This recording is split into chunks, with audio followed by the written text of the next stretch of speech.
at WLFE-DB.com for upcoming shows and so much more.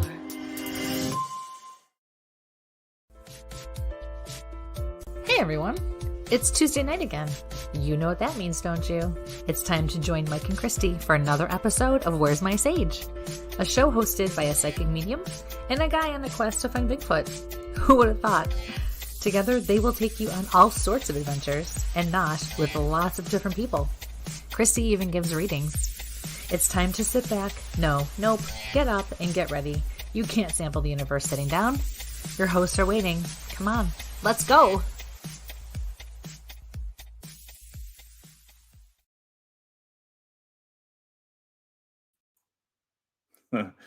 Good evening, folks, and welcome to Where's My Sage? I'm Mike with my co-host, Kristie London, and I think I have her. Nope, she's got herself muted tonight, and she'll have to unmute herself on the other side. So how are you this evening, Kristie? I'm good. How are you? I'm doing great. Good. A crazy week, and we're back out. I got back and get resettled after the Florida trip. So it's there. I got to go on vacation to Florida. I got to go to Florida. No, it was a research time. So we got some folks coming in.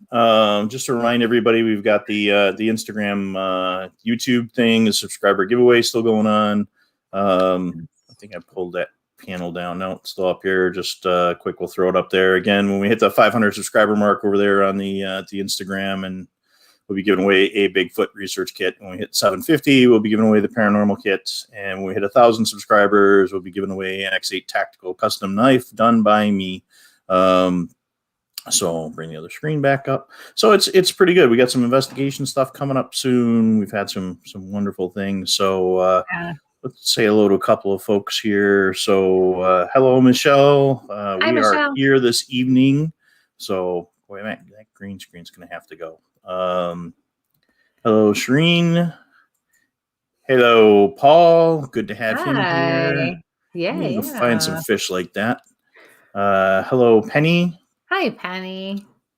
Hello, Tim T from Florida. Guys, if you get a chance, check out Tim's channel. What am I, chopped liver? Hi. Hi, Tim. So I got to get out in the in Florida and check out his area, and he showed me some Florida stuff, which was really cool. Also with Matt from Central Florida Bigfoot. So we got some great things. So yeah, I told you your signal's a little off tonight. That's so weird because I can see, like, my screen for both of us looks fine.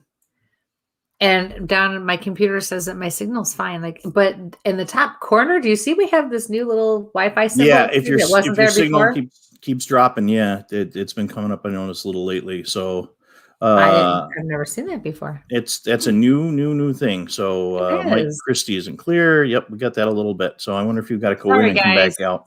All right. So once you pop in and pop back out, you have control. Oh no, she left me alone. Hi, Dave and Lori. And hi, Melinda. And I know that face. Let's see. Hi, Jason. And hi, Robin Joan. And I know I missed somebody up above here, and it's gone. So let's see. Miss London is back here with us.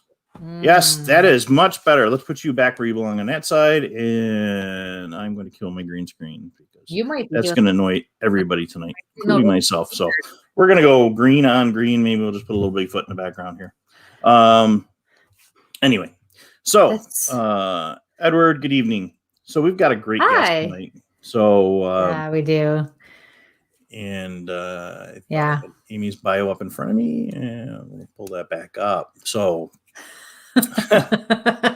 it's been one of those days, folks. Usually I've got 15 million screens up and rolling on me, and today it decided to run away. So we have Miss Amy Boo with us tonight, a investigator from Ohio, a naturalist, the founder of Project Zoobook, and all around cool investigator. And we're gonna bring. She's an all around cool lady. Yes. And her bio is so much longer than that, and I'm gonna let her kind of describe more of her cool stuff. I think you just took the easy way out, my friend. It's me. I'm stumbling over everything like I always do. Fair enough. You know, it's wonderful. I mean, how often do you see me get this dressed up for an interview? I know, right? What do I owe the honor? The boys get me in a T-shirt or something like that, you know? I didn't even show up with chef stuff with Jet on, you know? I know. Well, you look nice. Well, thanks. It's about time you did something with yourself. No, yeah. Okay. At least there's no beard this week. Anyway. We like the beard. I know. Boy, you're going. We like the beard, right, girls? We like the beard. So I mean, I can ask the guys; they probably have an opinion too. But Teddy's not here yet. So awesome. Without further ado, I'm going to bring on Amy. Good evening. Hi, Amy. And how are welcome. You? Hello, I'm doing well. Don't ruin my reputation by calling me cool. You're cool. She's a badass. Where's my ticker? Cool. Where's my ticker? Get my ticker ready. Yeah. Oh, jeez. The occasional language. So the biggest thing, guys, like, share, subscribe, and hit those buttons. There, I did my administrative stuff for the evening. Please share. Please go to YouTube and subscribe too. Yeah. So, how are you tonight, Amy? I'm doing so well. I have been a busy bee lately, and I've been looking forward to this just to kind of like, just sit and talk and have some fun. So good. I'm excited. Mm-hmm. Well, we're here to do a little meditation. Yeah. I don't know. I mean, I can normally be hyped up quite easily, but I mean, even when we were talking backstage before, the show started, I didn't feel this hyped up, and it's like the energy. It's like, boom. I have like so much energy, and I'm like, go, go, go, go, go. More high strung than I normally am. That's all right. Sometimes you have a fantastic. It's like right before you go to bed. Yeah, hopefully it'll wear off before bed. I need sleep. Yeah. But your energy is great, though.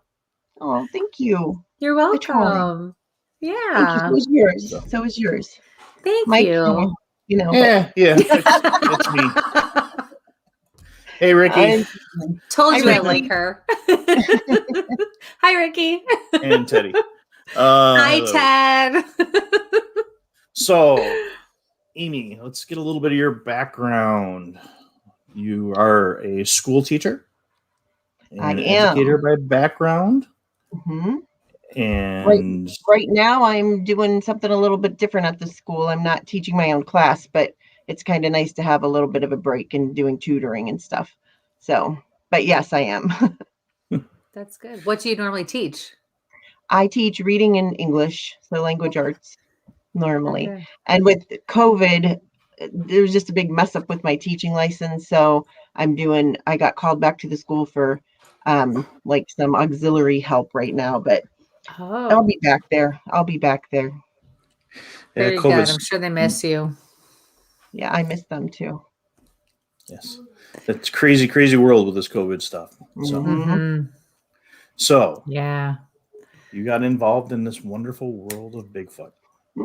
And how did you get involved with this wonderful world of Bigfoot?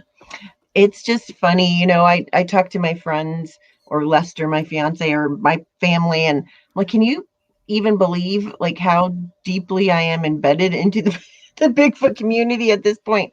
Because I never in a million years would have seen myself here, but I saw something about, what year is it? See, I told you I was going to forget. 9 years ago that really changed my life. Like it absolutely put me down a different path in my life. And I just never would have thought Bigfoot would be the thing to do it.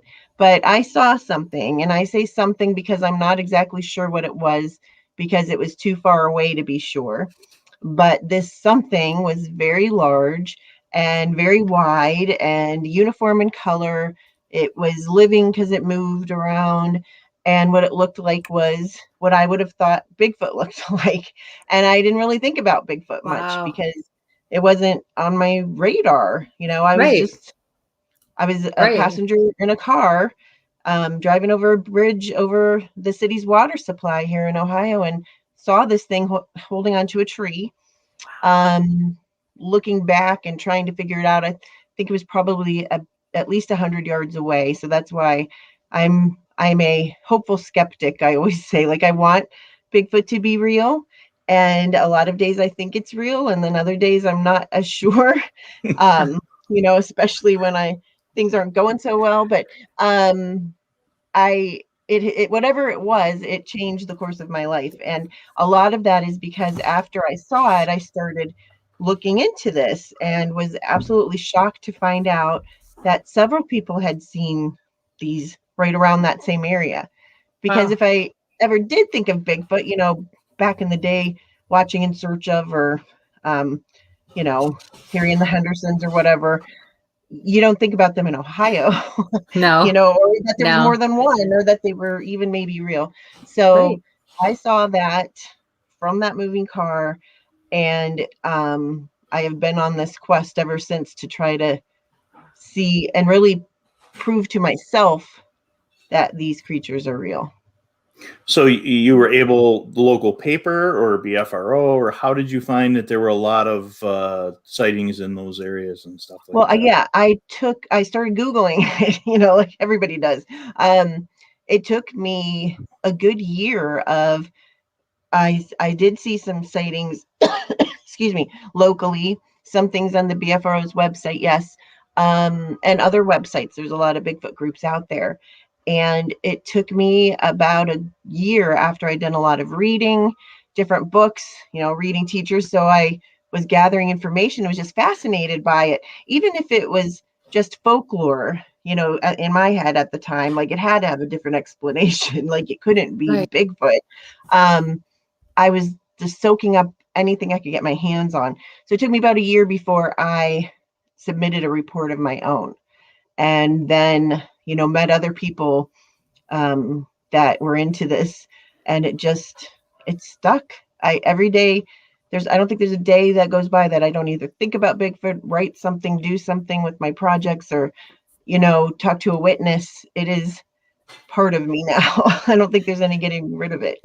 Well, it seems very natural, right? Yeah, So that's good though. So did you take the books out of the school library, or did you go somewhere else when nobody knew that you were looking for it? No, we didn't have any.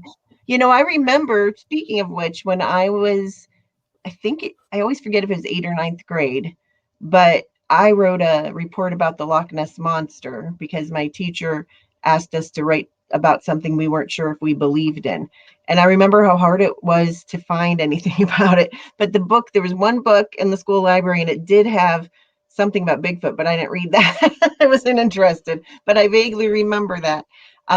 No, but now, Bigfoot is a fun way to get kids interested in a lot of things. So I do have my own Bigfoot books that I lend out to kids, or at the library. There's so many you can get through interlibrary loan, or just that local libraries have. So that's my spiel. Read kids. I've been saying for a while, it's a great way to get them into the sciences, to get them into first aid and everything else. Everybody's like, well, look, you want to teach a kid that you need to learn how to cast a footprint or take DNA sample or something like that. Right. I tried to figure out how to integrate it a couple of years ago. I stopped at a lab company, and they're like, oh, we have DNA kits and we have forensic science kit. And I'm like, oh, it's all awesome. we need to do, and then of course COVID hit, and I threw that right out the window. And well, you can get it back. I'm subbing for 3rd grade this Friday, and I already have stuff gathered together because their teacher said that they do like these little field trips, like on video about stuff, and they learn about something on Friday. So it's going to be Bigfoot. But it's a good way to teach them about science in the classroom or outside of the classroom. And one of the things I do a lot is I do a lot of things with kids, whether it's scouting troops or youth groups or whatever. And you'll have things I'll do at a state park or something like that. You'll have like 1 week you have an owl hike, and we'll get 10 people. the next week we'll have a Bigfoot hike and hundreds of people might show up. So, it's just a wonderful way to get kids off their screens and outside. Yeah, for sure. Yep. Wow, that's great. I just had a question and it just went, boop, nope. I hate when that happens. Darn it. See, I usually just jot it down as I go, and I didn't. I was like, no, she's almost done. I'll just, darn it. No, I'm just saying, like, it just, bye. Hello, Michael. Yeah, and I can't even blame anything. That's just me. Yeah, I mean, those books that you find floating around, you just never know how they're gonna catch up to you. I mean, years ago we had one that we passed around work, and it was Meldrum's book, and nobody was a Bigfooter at the time, and it was okay. Now I bust those guys' chops that started passing that thing around. And like, I'm the guy, but you're guys that brought the book in. So, so the progression from having that sighting, you ended up going into to be a naturalist and being certified as a naturalist. Correct. I'm a certified volunteer naturalist. So I wanted to say that. I'd love to become a naturalist someday when I have my spare time. But right now, you have to go in Ohio. They have a program through Ohio State University, and you take these classes. It's pretty intense, and it's more of a broad overview of what naturalists learn. Like, you learn about different animals, of course, but also watershed management and soils and all these things I never thought I'd be interested in, but I really, really am. Like, watershed management was my favorite class. So, really? So so can we back up a little bit? Because I mean, I know we all probably have an idea of what a naturalist is, but what exactly is it? What exactly does a naturalist do? What's a professional naturalist can do a lot of different things. They could work at a nature center, and they can teach things, to people and everything. Like, I'll work with the real naturalists to put on programs and things like that. But they can work at, like the place that I saw, whatever that was, it's a reservoir for the city of Youngstown. right? So they could work there and be doing water quality things and, stuff like that. So there's really a wide variety of things that they could do. Wow. So really anything that has to do with air, water, soil, animals, nature in general. Well, because I mean, there's so many specialties. How do I know someone's not like a tree specialist, or like, or like they focus on water? I mean, is there like different specialties within that? I don't know.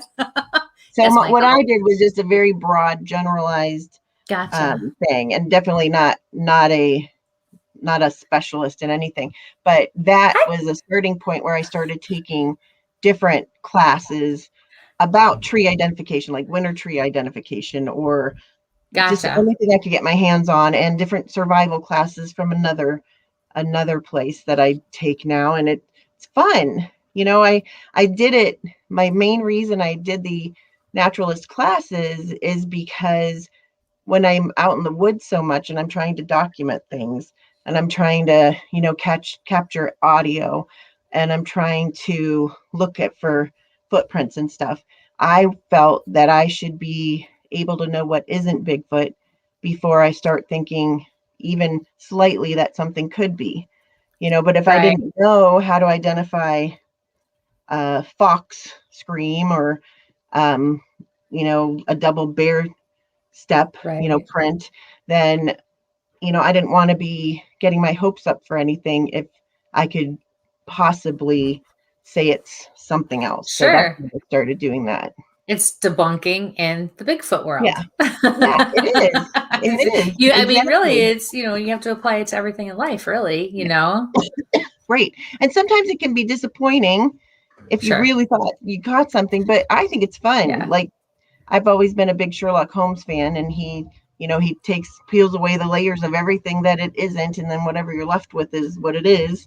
And he says it more eloquently than that, but it's okay. It's still fun to figure out what it is, even if it's not Bigfoot. Right. It's that time in the woods that just makes it just amazing. Yeah. So you have the sighting, and you just start your research. You put in your your sighting. When do you start into the field yourself? Oh Make man, that jump. it's funny. You know, I made some acquaintances back then, and started doing some things with some different groups, and tentatively going to talks or kind of tagging along on hikes or whatever. And then I really wanted to do some things on my own, but I was like wildly unprepared to do anything. And I'm not talking about Bigfoot, like I'm just talking about being outdoors. I've always loved nature, and we had a cabin, like a really basic cabin with an outhouse and everything growing up, my family, but I never camped by myself or anything. So I have a funny story that I tell sometimes about the first time I ever went out camping by myself. I put up my tent. It was just like this real simple little tent. I was so proud of myself. And then I made my own fire, which was a Duraflame log, one Duraflame log, and I couldn't get the lighter to light very well, but I finally did. And I roasted my marshmallow because I felt like you're supposed to. And then I get ready to go. Like I love it. As soon as it gets dark, I get ready to get in my tent because I didn't want anything to get me. So I get in there, and I had the weeny teeniest little padlock with a key that I locked the zippers together. So nothing could get me. But the funniest part of it was that I was in a campground that was like full of other people. Oh, just like burners. Yeah. Listen, I can understand because I'm more afraid of people than I am of spirits. So you know Oh, what? that's true. That's very legitimate in my book. It is. It I is. can totally relate to that. It's true. I finally went and got my concealed carry after a while because of people, finding the people around I didn't know. But no, it's funny. So I didn't know what I was doing.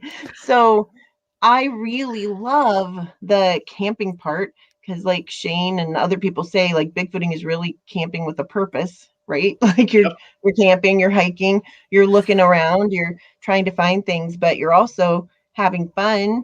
And I really don't want like a search and rescue to have to find me. So I've Good brushed call. up a lot since then. I usually do go out with other people, but I really enjoy camping by myself. So I always go somewhere that I'm familiar with, or that, not that there's somebody exactly knows where I am, or with the personal GPS device and stuff.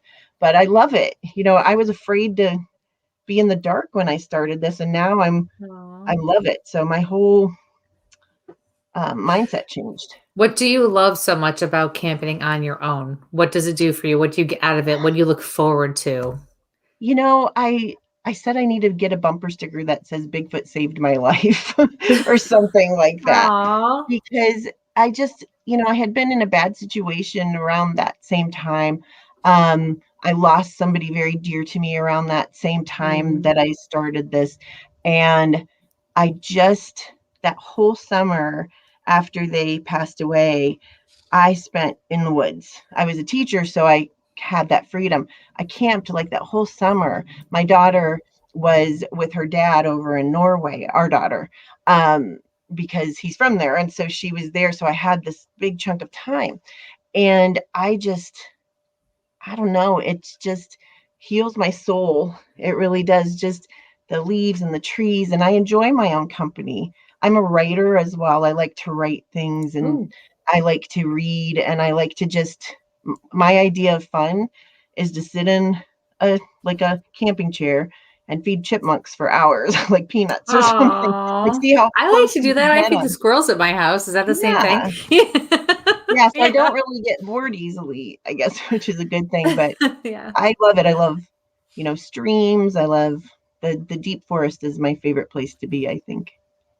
It's Right. fun, and it makes you feel like you can do something. I was so proud, even with that Duraflame log and the lock on the tent. I was so proud of myself because it was at a point in my life where I didn't think I could do something like that. Like I didn't think I could pull it off, and now I'm like, I can do. It's just giving me so much confidence. I can do anything, that I want to within reason. That's so important. That's It is. awesome. I have a very important question, though. Sure. Did you just roast marshmallows by themselves, or did you have the chocolate to go with it? Just the marshmallow. I don't even really like marshmallows, so I just felt like I had to. I don't either. It's just fun to roast them. I just had it out. Camouflage. I'm like, here's the obligatory marshmallow. Okay, let's get it over with. I like them in Lucky Charms, but those are a whole different type of marshmallows. Oh, love those. Yeah. Yeah. Can't have those. Go ahead, Michael. Oh, this is the energy out of this one tonight. I'm gonna, I'm usually like, we'll get it right down. We're just gonna scientific straight down the middle, and that's where we're gonna go tonight. Folks, please like, subscribe, and share. Hit that like button. So after that, you have your first sighting. You get out with those crews. When have you had another experience that's popped up that says, I need to continue this journey? Something that kind of hit you in the face or ran past you, or just aha kind of moment, as we say. Yeah. I have had a few of those. Like, I have never had a smoking gun. There it is. Absolutely. I 100% know Bigfoot is real experience. I have not. And I'm okay with that. Like, I'd like to, but I'm okay with it. What's really kept me going the most are other people's stories, going out. My best friend and research partner, Tina Sams, and I do different outdoor shows where we'll talk to hunters and fishermen about their experiences. And although I know people make stuff up, or maybe it really was a bear, or they had misidentification, just some of the stories that they tell us are enough to keep me really intrigued. But I have had some, and I just want to apologize if I'm like breathing heavy. I still have a hard time breathing sometimes after being sick, but hopefully. If you need a break, you let us know. No, I'm fine, but I'm just we have commercials. Take your time. I can pick on Mike for a while. It's all good. We got it covered. Just throw things at me. That's what we usually do. Yeah. I'm not like trying to be Kathleen Turner or anything like that. But anyway, but I have had a few things of my own. About 6 years after that initial sighting, I was at an expedition that some friends were putting on, and I was kind of helping with it. And I saw another something through a FLIR camera in the middle of the night with another witness with me. And we both saw this. And that was actually more impressive to me, because we did a recreation with our friend who we call Big Kevin, because he's 6'9". So, he's kind of tall. And whatever this was, like, we put Kevin where this had been standing, and whatever this was, he so dwarfed him that I actually, the guy who was standing next to me, I like had to grab him. Like, I was like, oh, I'm going to be like Victorian and faint or something. But my knees buckled a little bit. Like, I was really shocked and scared. I'm like, oh my gosh, it was so big. We saw it through the FLIR walking away from us down a power line cut. And whatever this thing was, I had been at the bottom of this cut several times in the daytime, and there's a ledge that you have to go over to get down to this stream, and it's pretty steep, and it just walked right over. Like, if a person did it, you'd have to turn around and like be grabbing onto, some sticks or, something, bushes, to keep you from just flatlining down there, So it was really something, I'll tell you. But that's still crazy. And very impressive, but still, I want to see it better than that. Yeah. I'm like that with anything. Like, I'll believe you guys' stories or anybody else's. I'm like, oh my gosh, that's so awesome. But then, like, when it comes to my own, I guess I have higher standards for it. So, yeah. But like you said, there's those days that you go, why am I doing this? Yeah. And then those things happen, and you're like, you get a rock throw, or you get a scream, and you're like, okay, I taped this. This doesn't make any sense. Okay, we're going to try it again for another couple of months till I go, why am I doing this? Oh, why? Because it's beautiful, because you see a sunrise or you see a sunset before you go stumble into a tree or something like that. I think for me, it's because there's enough other evidence out there to make me still Right. be fascinated. Sorry, go ahead. I think like for me too, I think as a medium, because it comes so naturally for me to connect to the other side where, yes, I know that's like a big deal kind of a thing, especially when it's other people looking in, through my window. But for me, it's every day and it's what I'm used to. I'm not used to the whole Bigfoot thing or whatever. So believe it or not, it's still, even for someone like me, makes me think, wow, there really is like other things out there still. And I know that sounds really funny coming from someone like me, but I think other people would share that opinion or that feeling about it too. Like, wow, there really is something more to this whole life and universe that we are all a part of. And I don't know. I think it just kind of gives people hope in a way too, hope and sometimes reaffirms your faith, just in all different things. So I think that's pretty neat. How did it make you feel when you had these sightings? Like, how, like, walk me through the emotion and what was going through your head at the time. Well, it was the first one. I just was really confused. Like what is that? Like, I wasn't thinking Bigfoot, but that is what it looked like, what I would think one looked like. So I was very confused. And then after that, I was kind of upset in a way because you couldn't, the driver didn't see it, because I'm just staring and like finally yelled about it as we're going past, and you couldn't go back. And I replay in my mind that moment, and I wish I could freeze it and get a better look. But then when I started looking into it, it was exciting and it was fun. I didn't really believe in it. Even like, it's just the weirdest thing. But a lot of witnesses say the same thing. You start doubting yourself because you're like, well, it couldn't be that. And it wasn't until later when I started interviewing people who had seen it around that same body of water. Like, I interviewed them in person. I'm like, like maybe it was real. It's just, I go back and forth with how I felt. But the one 6 years later, I was scared. I was scared. People will say, oh, you have to be brave. You go out there Bigfooting by yourself. I'm like, no, like I was scared the entire time. Usually, like it's like a roller coastery, scary, adrenaline thing. So it's not, horrible, frightening, or I probably wouldn't do it. But it's, you get a little scared of it. But there, like, right at being in the dark with something that seemed to have been so large was like, why am I doing this? Right. But then afterwards, it's exciting. It's exciting because of the mystery of it. There definitely is. I get this question a lot. There's a part of me that I want to see one and I want to be sure. And there's a part of me that loves the mystery of it. So kind of be careful what you ask for. Thing. But I had that. And then I've had things happen. I go out to the Pacific Northwest as often as I can now, and was out at Mount Hood with Shane Corson and a couple other friends of ours, and Chris Spencer and Kevin Morrison. And we were remote camping by this small lake out there and had some really weird audio. Found what could have been a print. We had some like those pheromone chips out there across the lake. Got some really cool. I know I have some right in this room, but they're like triple Ziploc bagged and they're bad. Wait, what is it? What did you say it was? They're called Sasquatch pheromone chips, but they have like ape pheromones on them, and they smell bad. They're just really bad. You think about when Greg spills the scents in the garage.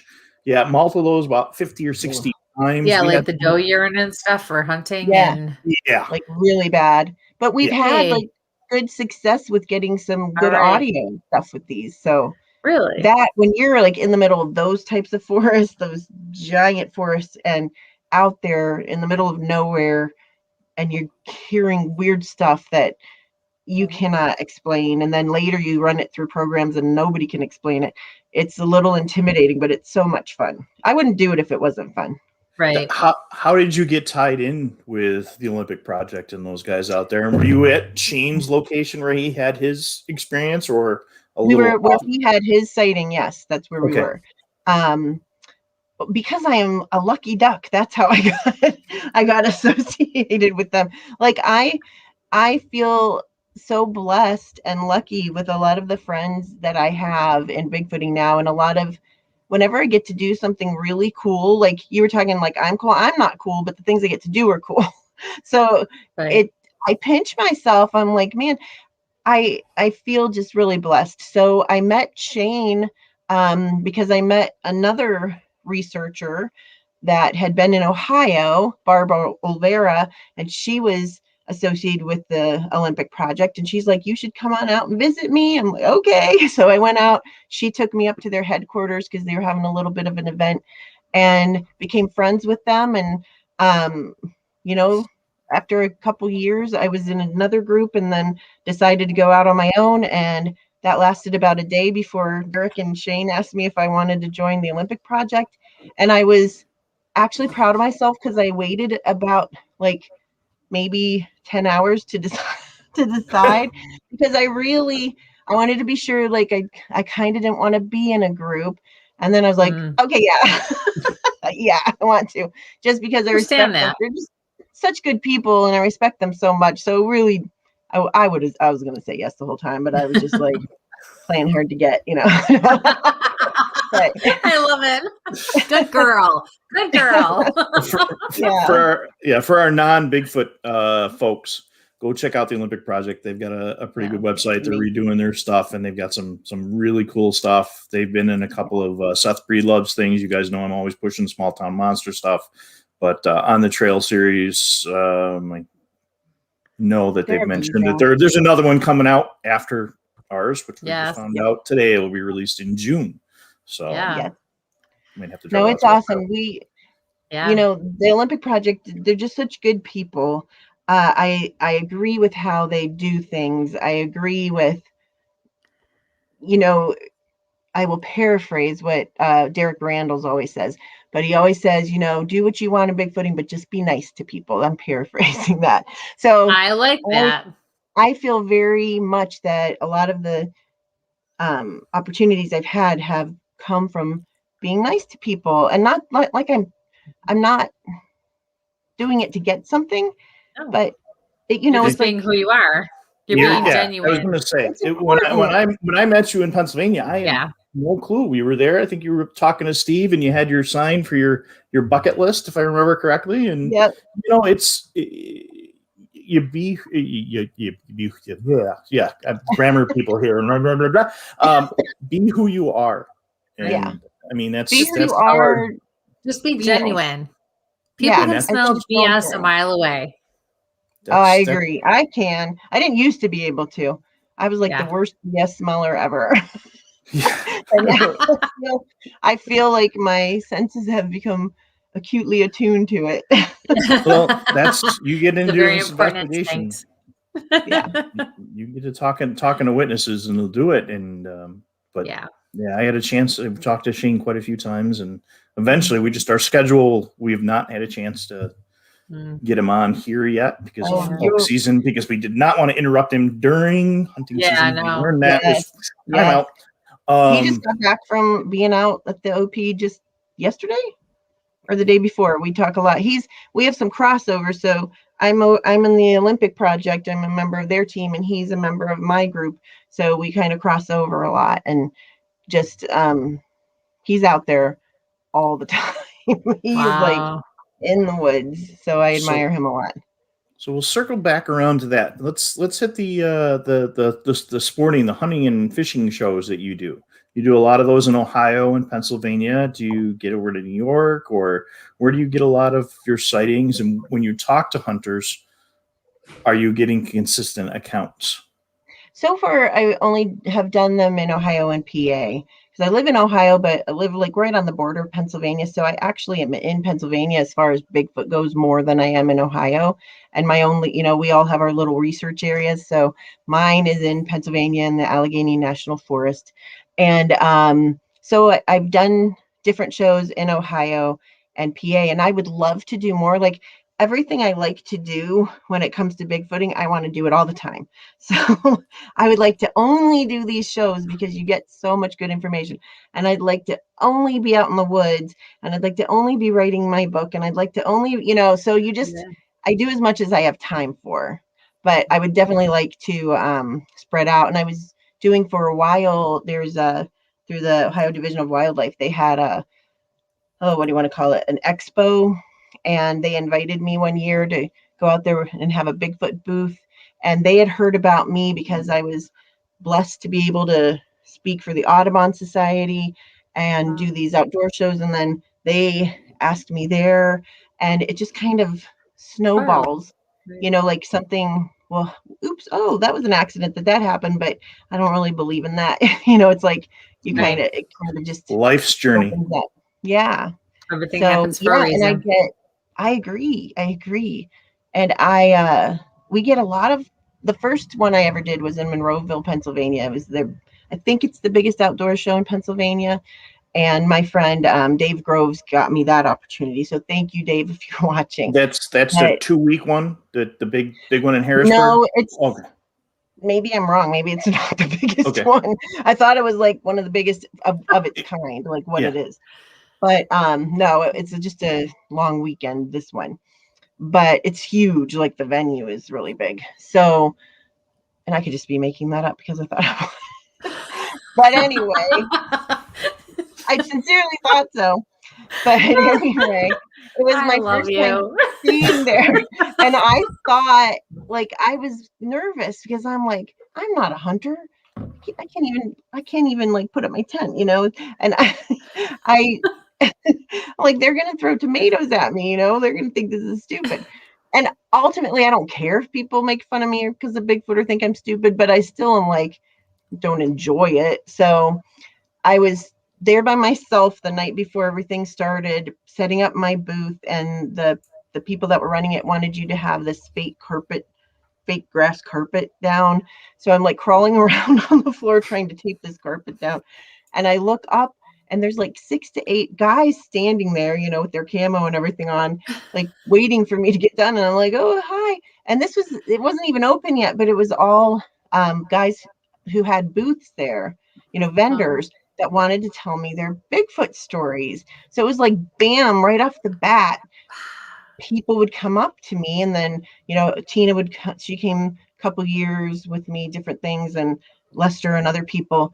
But it's funny because some people are very willing to share, but some of the guys would be like, there'd be a guy and his 2 friends, and they'd kind of walk past the table and, Bigfoot, they keep going. And then one of them would come back later and be like, I saw it. He doesn't want his buddies to hear it. But the one last year before COVID struck and we couldn't go to anymore, Tina and I, just with 2 different outdoor shows, collected 87 new reports. And when I say new, like people that had never or claimed to have never told anybody, to have them written down and documented their sightings. And how many of those are real? Could be 87, could be none, but some of them were very compelling. And I just feel very lucky to be able to talk to people. So do you have a reporting form when you're there at the shows for folks to do a complete documentation of, or, hey, here's a sighting, I can't really stop to talk because the family and friends are here and I really need to be quiet? I do it a little differently. I feel like you want to have a relationship, at least a little bit, with somebody before they're really going to tell you the nitty gritty of things. So I give them my card. I ask them if they'd like to give me their information, and not everybody does. And I am like, inside, I'm weeping because I'm like, oh, it's such a good story and I'm never going to see them again. But I don't want to push that. And a lot of people will give me their information and we connect later.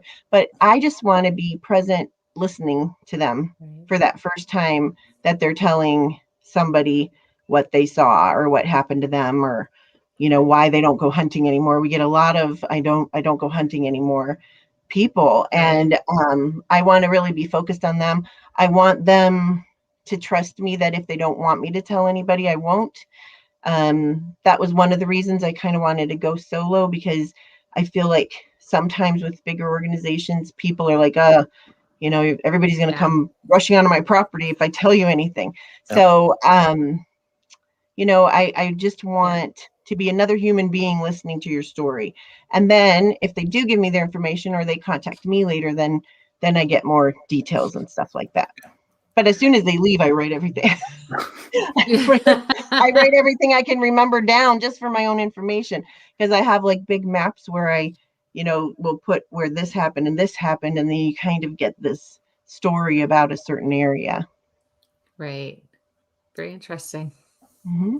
So Makes you a lot of are, sense, though.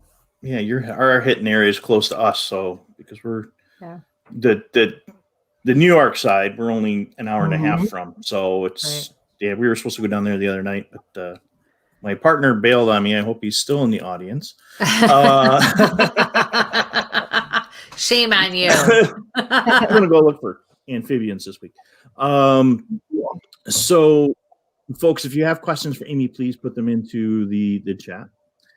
What's the most amazing or most detailed sighting that you've gotten in these shows? Oh boy, there's so many good ones. I've had a lot of detailed ones that weren't from outdoor shows that are popping into my head, but my favorite one, can I say that one? Yeah. That I've heard at an outdoor show was an older gentleman. He was kind of hanging around the is that him? I figured. He was hanging around our booth, and we could tell he kind of wanted to talk, but he didn't come over. Finally, when there was nobody else around, because you would be surprised like how busy the Bigfoot booth is at an outdoor show. Like you never get to take a break usually. I'll bet. And he came over and was talking to Tina and myself, and he was telling us that somebody's riding a motorcycle outside. It was loud. But he was telling us that he said, the opening day of deer season used to be my Christmas. He said, that's what I looked forward to all year. I was a hunter for my entire life since I was a little boy. My dad taught me how to hunt, going on, just telling his story. Said he lived in the same farmhouse, for however many years, 40 years or more. And he said that one day this didn't even happen in the woods to him. He was looking out the window and he says he saw a Bigfoot standing in the field, and he was so shook up by it, just shaken by it. Like, I don't know how to say it, that he has never gone back into the woods again. He said he'll go to these outdoor shows. He buys the equipment, but it was near the woods, like where he would deer hunt. It didn't hurt him. It didn't even make any threatening movements. It was just seeing something that wasn't supposed to be there and was so big and so intimidating to him that he said, I just didn't feel like I had any business out there. And he was really upset because it ruined what he loved. Those are the stories you don't really want to hear, because you see that emotion and we believed him. He was really emotional about it. Wow. So those are the kind of stories that make me be like, oh, yep, they're real. They're real. He would be out there deer hunting if they weren't. So I don't know. I've had a lot of detailed ones. But I told you, COVID brain. Like I can't think of any. No. Okay. That's fine. From an outdoor show. We've got so many other big things to hit Okay. topic-wise. Do you, when you look at your research areas and getting those sightings from the shows, do you go back to look at that old history, that native history in your area, any of the historical accounts pre-internet, 1900s 100 kind of stuff. And does it coincide quite a bit with what you're getting out of these shows? Quite a bit. Yeah, I've spent a lot of time in libraries looking at microfiche things and stuff like that, and old papers, Wow. and I love that part of it. But it does coincide with it. One of the reasons that I am the most interested in Sasquatch, Bigfoot, whatever you want to call them, is because of the history and the Native Americans in particular, because I have gotten to learn so much more than I ever learned about primates that are known by working with these different scientists and stuff. So, like when you look at the history of the Cross River gorillas or the orangutans or the mountain gorillas or any of them, and you see how they all used to be cryptids, or undocumented animals, and how the natives in those countries always talked about how they existed, but we Westerners didn't want to take their word for it, until we saw it for ourselves. I feel like maybe we should listen to our own indigenous people, because they all talk about these, and they talk about them like they're real animals, or real creatures. And I just feel like that's, to me, the whether you're looking at the painted rocks or you're looking at the carvings up in British Columbia, or you're looking just at the oral history or written history, there's so much of it. And they say, though, these are real. And so why aren't we listening to them? I'm not sure. Everybody's so quick to say, oh, it's folklore. It's just, telling morality tales.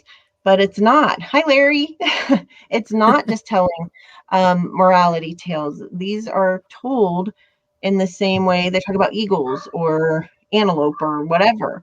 And so I want to look into that and be like, hey, I don't think you're just telling stories.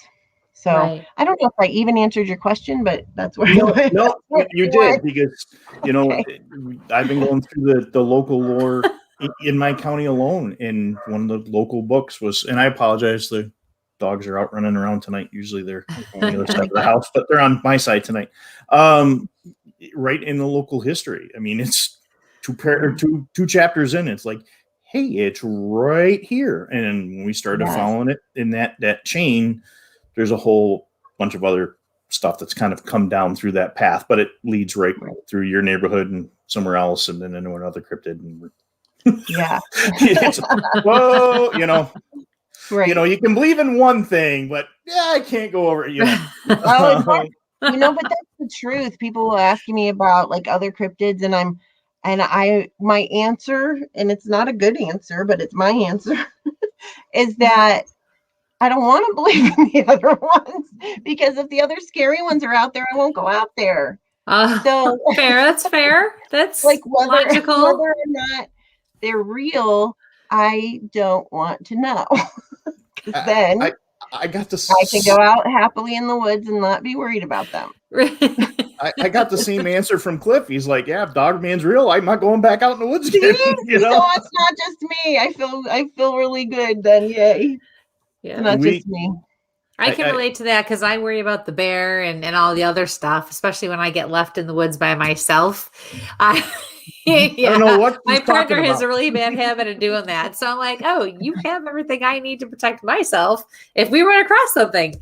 Excellent. Right. Fantastic. And it's funny. Great. I have run across so many black bear in PA throughout my life.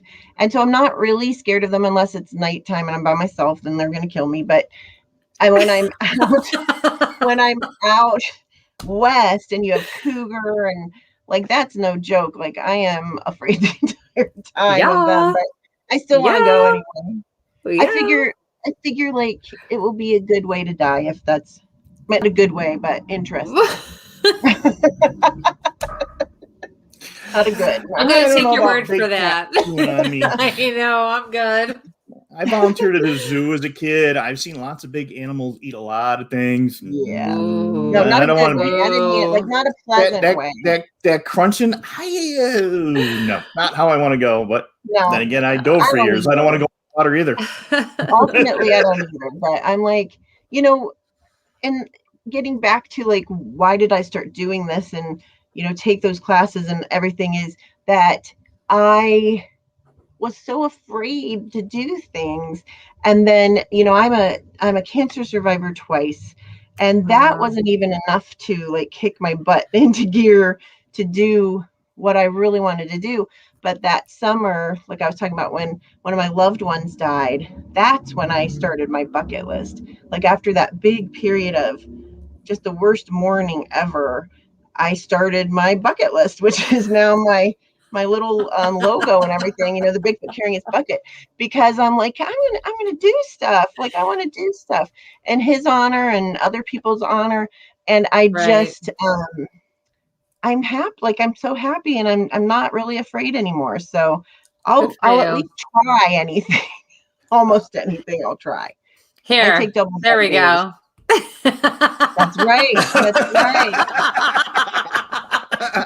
I think at this point I could outrun all three of you. Okay. Yeah. With that adrenaline going. And yes, Larry, it is all of petting you. I can run. Awful quiet tonight. That's awesome. It's a big petting too. Little bear. Yeah, you're kitty. Yeah, right. No, but the thing is, oh goodness. Ray I want to see one as I'm driving away. Yeah. Bye, kitty. Bye. Ray will end up tackling it. Yeah, he's been up close with Mapiguari in South America and some other crazy. Yeah. So we are almost at 9. We're at a middle break. I'm going to take a quick commercial break. So guys, you need to get up, get your water, run to the bathroom. This is the time. Larry, thank you for joining. I know he's got a whole big background in primates. We got to get him on here one of these nights. Yeah. He's coming on my show next week. I'm so excited. Oh, cool. Oh, nice. Yes. That's the other thing, folks. Amy's show is right at the same time on Tuesday nights. On the opposite. But you can just catch it on replay. I do. Yes. So we're going to take a quick commercial break, and we're going to come back in about a minute. So click on the right buttons tonight and quick break. WLFE-DB.com, where you can find vodcast shows, podcasts, and more like Where's My Sage, Inside the Drag Closet, Across the Pond, Paratalk Radio, Just Cindy, and more. So go check out WLFE-DB.com, where talk radio is a whole lot better. Our shows are your shows, and that there makes for a great talk radio. Hey guys and dolls, this is Casey DeVille, the better half of DeVille Inc., Baltimore, Maryland. If you're ever in Baltimore, stop in and see me and Tony. Invisible Bree, 5920 Eastern Avenue, Baltimore, Maryland, 21224. Give us a call if you're in the area, 410-400-9641, or look us up on the web at DeVilleInc.com. DeVille Inc., where we specialize in you.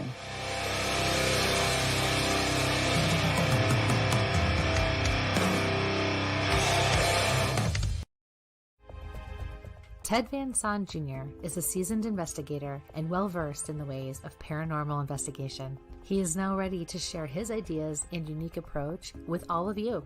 Flashlight, recorder, and comfortable shoes. Hit the ground running as you follow this easy step-by-step guide to a fun and thorough paranormal investigation, perfect for first-time and lightly seasoned investigators. Think outside the paranormal box. Learn all about the technology and techniques used back in the early days of paranormal investigation. You can find these valuable resources online at Goodreads, Barnes & Noble, Walmart, and Amazon. Get yours today. Hi, I'm Jenna Grover. In the world of fashion, we get lost in the cost.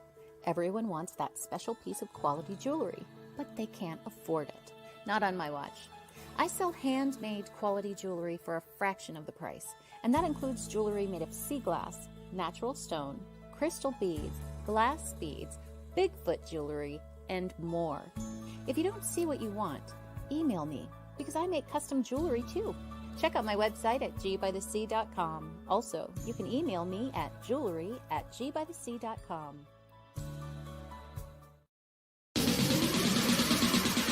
You're listening to WLFE DB Radio. Now, back to our program. Welcome. First one for the night. Wow. Welcome back, everybody. We are here tonight with the lovely Miss Amy Boo, as in B-O-O, not Bu, as we, That's as right. Mike screwed that up earlier. No, he really I didn't. did. I was just didn't even kidding. notice. I don't care. No, he didn't. It's my stage name anyway. That's right. That's right. Well, you're on a paranormal show. I've heard that rumor around there. It's my name. Oh gosh, that's awesome. So guys, we come back from this the first hour. We got one more to go, and we got some good questions coming in now. But please like, share, subscribe, get the word out there. For those that have to tune out, again, we'll be back on. You can see the pre-recorded on our YouTube channel, or it will be up on all your favorite podcast locations.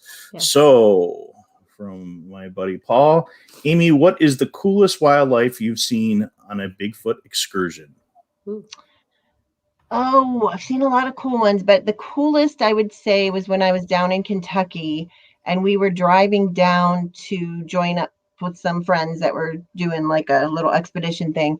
And we're driving in Lester's truck and we both looked to the left, and I thought right away that it was like a big dog, like a Labrador or something. And it ended up being a very large lynx. And I've seen bobcats and stuff, but I didn't realize that lynx could get as big as this was. And you could see the little tufts on its ears and everything. And it looked at us and then was walking around a little bit. But that was a cool experience for sure. Seen a lot of bear, raccoons, possums, squirrels, the regular. Seen a moose out in Norway. I was just going to ask you, did you ever find a moose by any chance? I found a moose in Norway twice, but that was pre-Bigfoot times. So, so you actually found one. That's interesting. I did. That's an inside joke. But I love when you see owls and stuff like that are cool too. We saw lots of squirrels when we were looking for moose, but no, actually just one. Just one. No moose. Yeah, no moose, and we saw a squirrel. 3 hours. I love squirrels, and I have a joke about the squirrels because I thought I finally caught the coolest Bigfoot audio ever, and it was a squirrel. But, So maybe we found a moose squirrel that day, Mike. You never know. Right.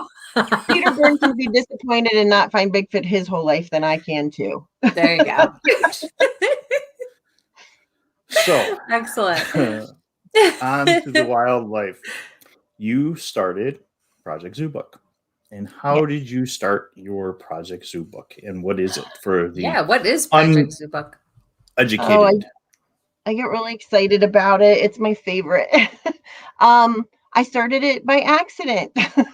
And I started it just by trying to be nice to people, which is why I say, just do your own thing, be authentic. Don't try to follow anybody else's path. Don't try to, don't be disappointed if somebody gets to do something that you don't get to do or whatever, but just be nice to people.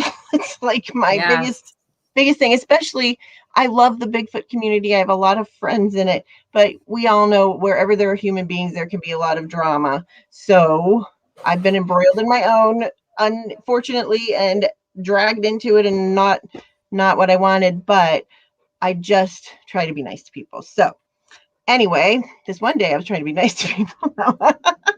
It wasn't that direct, but this one day I was on Facebook, like I am entirely too much.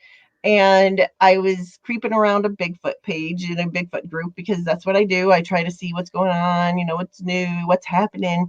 And I saw that this young lady, I didn't know she was a young lady at the time, but somebody had posted a question and nobody seemed to have answered her. And it wasn't my page or my group. So I kind of waited a while, and then I saw that the question was still there. And so I was like, well, I'll try to answer her. So what it was she had wanted to go to an expedition and she wanted to know if it cost something or whatever. And so I was helping with it. So I private messaged her and I said, hey, did anybody ever get back to you? And she said, no. And I said, well, I can try to help you. So blah, blah, blah, trying to make a long story shorter. We were, messaging back and forth about some things. And she said that she and whole, her whole department at work were really interested in Bigfoot and they wanted to learn more about it. And I thought that was really fun because most of my coworkers, and not so much anymore, but they used to just laugh at me. So it wasn't like they were chatting up Bigfoot stuff at lunch. So she said at lunch they would like listen to podcasts and read books and discuss them and read reports, and they were really into it. So it took about a week or so before she told me that she worked at a zoo. And then she, laid or threw the bomb at me or whatever you want to say, that she and those coworkers all worked in the primate department at this zoo. And so I was just, that wasn't what I was expecting. I don't know what I thought she did for a living, but it wasn't that. Anyway, so we started talking about things and they had a lot of questions. So we started doing these phone calls. And then I was like, hey, I'm going to be speaking out at this event out in Oregon, and I don't know what to talk about. Like somebody asked me to speak and I'm like, there's going to be all these like famous people and stuff. Like, I don't know what to talk about. So I said, do you guys have any like questions that I might come up with an idea?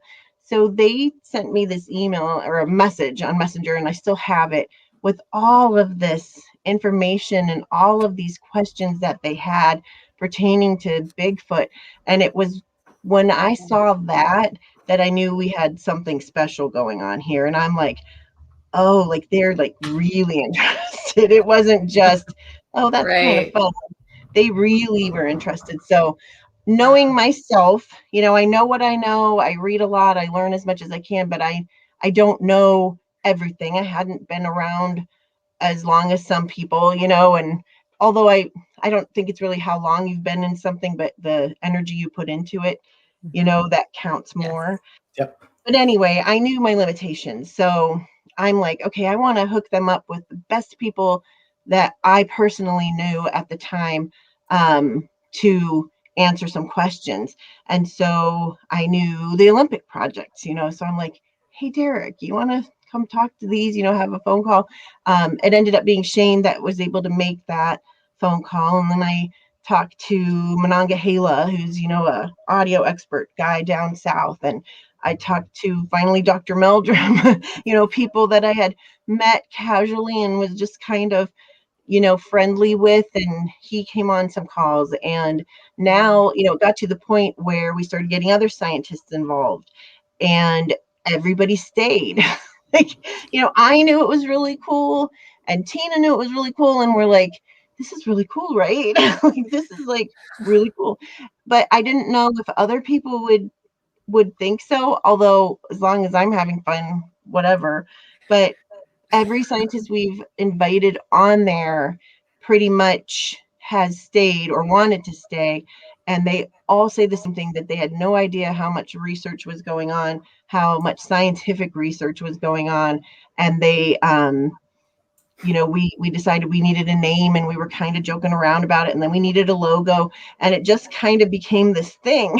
But it has been something that's been very under the radar for a long time because, as most of you can guess, just because a scientist is interested doesn't mean the university they work for would be happy that they're looking for Bigfoot, or the zoo that they work at, or whatever, the museum they work at. A lot of them had concerns that they might be kicked out of the primate department and they'd have to go work in the petting zoo or something like that. Right. So like, I was always like, I don't care, like, as long as I get to listen, I was excited. But we've been doing it for a few years now, and after each Zoom, now we do Zoom calls. After we do those, and we try to get out in the field together when we can, we're trying to come up with a way to do like an interactive website where they can still remain private, but answer questions for people. We want to do some micro studies, like with a researcher and a scientist hand in hand. We have all these really good ideas that are finally starting to come to fruition. And we are just trying to find out ways to make that happen. And the reason we want to do it is, I've never set out to be any kind of a big shot or anything. I've become the face, I guess, of Project Zoobook when I go speak about it. And the reason that I speak about it is to try to get more scientists involved. And so here I am, I don't care. I'm not going to get fired if I'm into Bigfoot. So right. I'm out there. But we really want, a lot of our scientists are kind of like chomping at the bit to get more involved in the community as well. And it's funny, I've had people that say, oh, that's Amy Boo, that's her make-believe little group. And I get it, because there's not really a footprint, with us, but we're definitely not a make-believe group. And I think if anybody could eavesdrop on one of those calls where you have, sometimes 20 or more people, depending on that night, all talking about, gorillas and how things would apply if right. Bigfoot were to be an undiscovered primate, and just all the knowledge I've gained. It's just really, really cool. I don't know how else to say it. That's awesome. Is there something that seems to really be like aha moments for them as they're going along and say, well, I'm on the, okay, yeah, I need to figure out how to put my specialty into this a little bit more? Or oh, definitely, and a lot of them are skeptics. I would say probably all of them still are, and that's fine. Like, they're not all like, we're believers, but right. They're all very open-minded, and just, it's just such a happy thing. It's just a happy group, and learning from each other.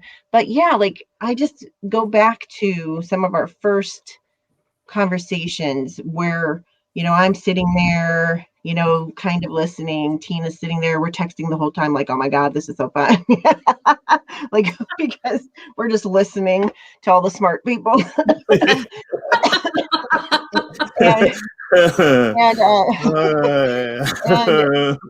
listening to them, listening to Shane talk about the nest site that they have out on the Olympic Peninsula, with the Olympic project, and what was discovered there, and hearing the audio, and they're getting all excited about things that he brings up that are very primate-like behaviors that he didn't even know were, and learning from each other. And then we were supposed to go last year too, but COVID hit, so we weren't able to go. But the year before, myself and two of those original primate zookeepers flew out to the nest site, and they were crawling under all the huckleberry bushes and everything to get to these nests. And when they crawled out of there, their faces were just astounded. I think that's the word I always use. They just were like, it looks like, what the one guy who has been out in Africa looking at gorillas and stuff, and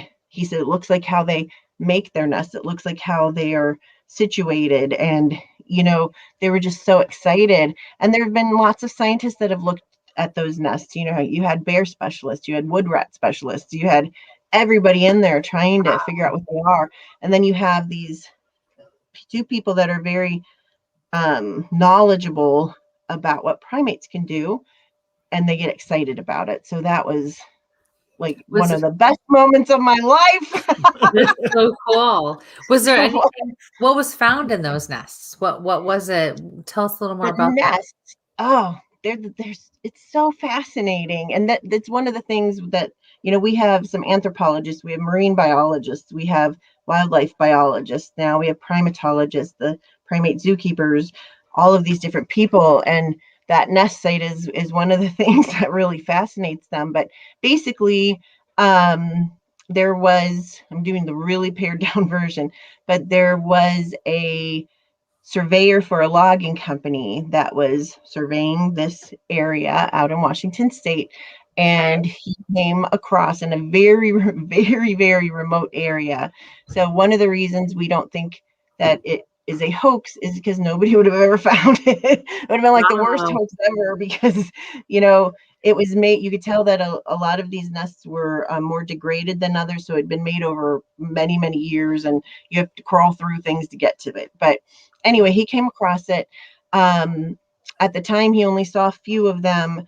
To this point in time, I think they found 23 nests in that immediate area. I could be wrong, but 20 something. And he didn't know what they were. So he tells the boss, something's making these nest-like structures and what they look like. And if you go to the Olympic Project's website, you can see pictures of it, or just Google Olympic Project, look for images, and you can see one with Cliff. Sorry, my lips are all weird. I'm like talking too much. But one with Cliff in one. And they are huge, like in circumference. They can be, I think, like up to 8 or more feet, across. They are manipulated. They're made with huckleberry branches that have been manipulated. So it's not like a perfect braid or anything like that, but you can see something was kind of molding them together. Right. Yeah. And when Dr. Meldrum looked at them, he said they were, they had support sticks in there to keep them kind of up on the ground. They found a few that were up in some bushes that were a lot smaller and were poorly made.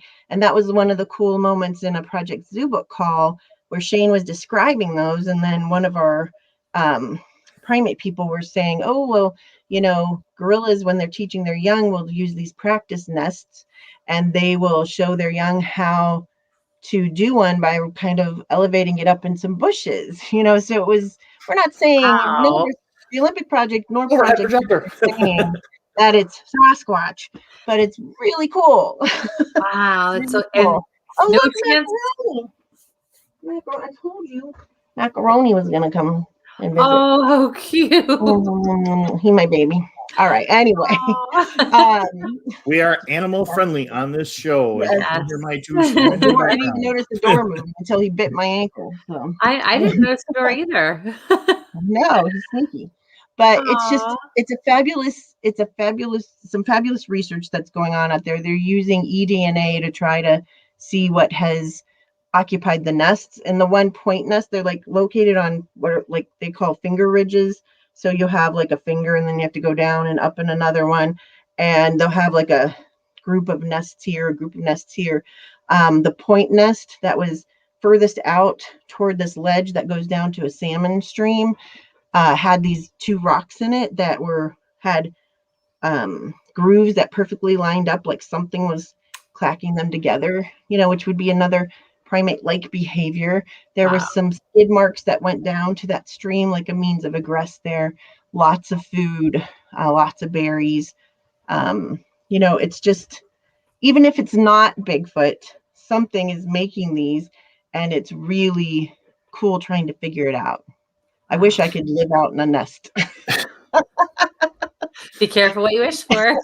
Now, I know, right? Now, having access to the primatologists and the zoo folks, do you have the ability to pick up hair samples or audio recordings or thermal cam footage from your team that you guys can compare to what they're getting out of the Olympics or you're getting on your research? I know sometimes coming up with some, orangutan hair or some gibbon hair is not quite the easiest thing to do unless you have a really good connection. Yeah, well, if I told you, I'd have to kill you.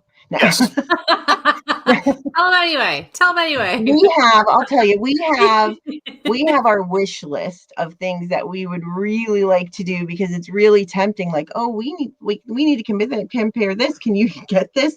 But, they have to be super careful. And we don't want anybody to really lose their jobs. Right. So we have to, come up with ideas. We're still trying to come up with ideas of what could we do that would be not against their rules and regulations. But we do have a wish list of things that we would like to try for sure. And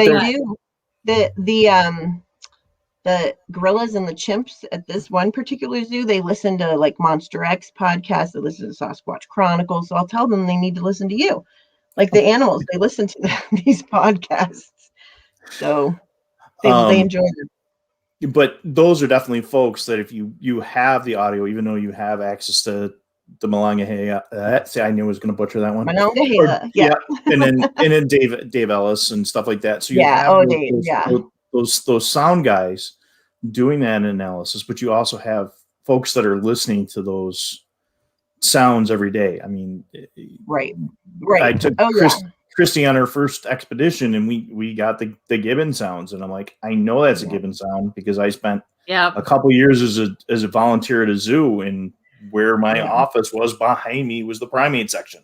So I heard everybody getting fed first thing in the morning and screaming and yelling at each other, and we've listened to a lot of audio on our Zoom calls or our phone calls where they're listening to purported Bigfoot sounds, and they're like, man, that sounds just like so-and-so, like one of the gorillas or the chimps or something. And it's really what keeps them going because it's a lot of fun. And one of the things I like the most about Project Zoobook is, like I have this, I don't know what word to use, like reverence maybe for these people. Like I said, the smart people, like they know a lot about what they're talking about and are just so knowledgeable, but they don't make me feel like, okay, I'm a reading English teacher. I don't know everything about natural sciences and stuff, but they make me feel like I have something to contribute.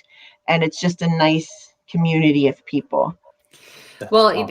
That's kind of a question I had for you too, as a woman in this field, because it's not, I mean, I know there's a lot more women involved now than there ever was, but how do you feel you're received as a woman? I know you kind of made mention of that earlier, like, having your table or, being at your speaking booth or whatever the case is, and men will come up later because that's kind of a big deal, especially for a man to break away from his other buddies to come and tell you, a woman, something like that. Right. And I'm not trying to get all feminine. That's not it. But let's face it, there are certain things. Like I'm a dental assistant by trade. You really don't see a lot of men doing that. So, it is just a fact, right? So how do you find you've been received, especially because you are so well known and you have made a name for yourself doing this?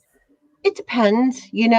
I was asked this same exact question when I first started like getting into this. And I was like, oh, it's great. The guys are always so great. They're always so nice. I never feel any different. That's changed a little bit. Really? But it's changed a little bit. There are some people where, I have a sense of humor. Okay. I have a sense of humor. Mm-hmm. I do not look like a Bigfoot. Like, I don't look like, if you're coming to hear a talk about Bigfoot wherever, and here I show up on the stage, especially my teacher sweater, I get it. Like what you gonna say, like I kind of get it. But so I do have a sense of humor, but I do sometimes feel like I'm not taken as seriously. It is still few and far between. Most, I'd say, I mean, I have a lot of women friends in Bigfooting, which is fantastic, and we support each other. But I have a whole bunch of guy friends, that have supported me and don't treat me any differently. There's here and there sometimes where you get that, and it might not even be because I'm a woman. It might just be because I'm a big goofball, so maybe it's not even, that, but, I feel it sometimes where you're not necessarily asked to lead a team, if you're out somewhere or you're not ready to do something. Like I remember I was asked to, I like had a Bigfoot shirt on or something, and I was in this really small town in Ohio, and I stopped into like a Dairy Mart or something and was just getting something to drink. And the guy's like, do you like Bigfoot? And I'm like, yeah, I'm actually out here to talk to a witness. And he's like, oh, I'm also a reporter at the like local newspaper. Can I interview you? And back then, like I asked the people from the group that I was in, like, can I do this? And they're like, oh, we don't think you know enough. And again, I don't know if that's so much being a woman, but I felt it because they didn't say that to other men who had been around the same amount of time as I had been. And now I'm like, why did I listen to that? Like, you don't have to have a PhD in Bigfooting to be able to at least answer some questions. Like, so really it was more it was more me being timid. I should have just said like Like I'm gonna do it. That's right. Absolutely. Where's my But banner? that's exactly. So Explicit sign language.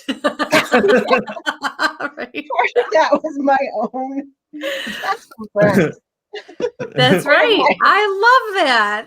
The part of it was my I have No, no own. idea what you're talking about. So Sorry, you're bringing out the Italian side no, of it's me. like I feel it once in a while, but again, overwhelmingly not Good. at all. And I have just the best guy friends who are like, oh, come on, do this with us, whatever. So it's great. And then I have a very supportive, very, very supportive fiance who's like, yes, go in the woods with 3 strange men and go look for Bigfoot. So he trusts me. I'm just They like, paid your learn life all insurance. about the Bigfoot. Yeah. I know. My husband's looked at me. You're gonna what? You know what? Whatever. Go. That's true. Okay. True. Yepper. Twice. But I try very hard to empower other women when I can. There's it's not that being a woman makes you a good person. So I still Right. I still am choosy, but there's a lot of Yeah. really cool ladies out there doing their thing too. Yep. Absolutely. So what suggestions would you give to somebody wanting to get into this crazy, crazy world? Oh, Besides run the other way. besides running the other way, I almost got out of it so many times. I was so naive about people, and about people's motivations, and like coming across people who really were in this because they wanted to be famous, and I'm just like this doesn't make any sense to me, because honestly, like I always say, Bigfoot famous is not really famous. Like, okay, like if I go to a conference, somebody might be, oh, like, isn't that Amy food chick or whatever? But if I'm at my grocery store, nobody knows. Right. Like, it's not real. So I don't get the cutthroatedness. I just made that up. Or just being mean to people because you're jockeying for position. Like, I'm like, Right. it's not that I don't get disappointed sometimes, or if somebody gets to do something, I'll be like, oh, that'd be really cool to do. But I'm not like jealous of them or anything, and I'll get to do something cool another time. So I don't like that. So I think if you're going to in any way put yourself in the public eye on purpose or because it's been thrust upon you or whatever, have a thick skin. Like, just realize, like, don't fight back unless you need to. Just be like, whatever, but if you're in it just for the fun of it and you just want to go camping, like, get some good camping equipment, take some classes. I take these wildlife, or not, well, I take the wildlife, but I take these survival classes now, which again, I never thought I'd be doing. So now I know how to make an actual fire. And like they have classes like 50 ways to make fire without matches, and so I am building up my skills, and that's another thing I wish I could do all the time, and I can only take a class here or there, but someday I'm going to get through the whole shebang of them. But we got some naked and afraid folks that we can send you out with. Oh, I love that show. I thought I was going to hate that show. I love that show. I would never do that in a million years, but I love what they're crazy. Like the classes that I take, it's called Midwest Native Skills Institute. And it's this guy, I believe he was an engineer, and he decided he wanted to go to all of the native tribes that he could find. And he asked them to teach him what they're best at. And so now he teaches classes about all these different skills, and he's amazing. It's kind of up near Cleveland, Ohio. And he, if you take his whole course, he has like this final exam where you do get to wear clothing and have a blanket, like a thin blanket, I think, and a knife. And you're out in the woods for a week, and you have to make your shelter and food and fire and purify your water and stuff. So that's a long time. it is a long time, and I'm going to do it someday. That's on my bucket list. Good for you. Yeah, So, talk to us quick about this bucket list of yours, because you have some of the things I've watched, some of the things I've heard, you really always refer to this bucket list. And I think it's really cool. I think we all should have one.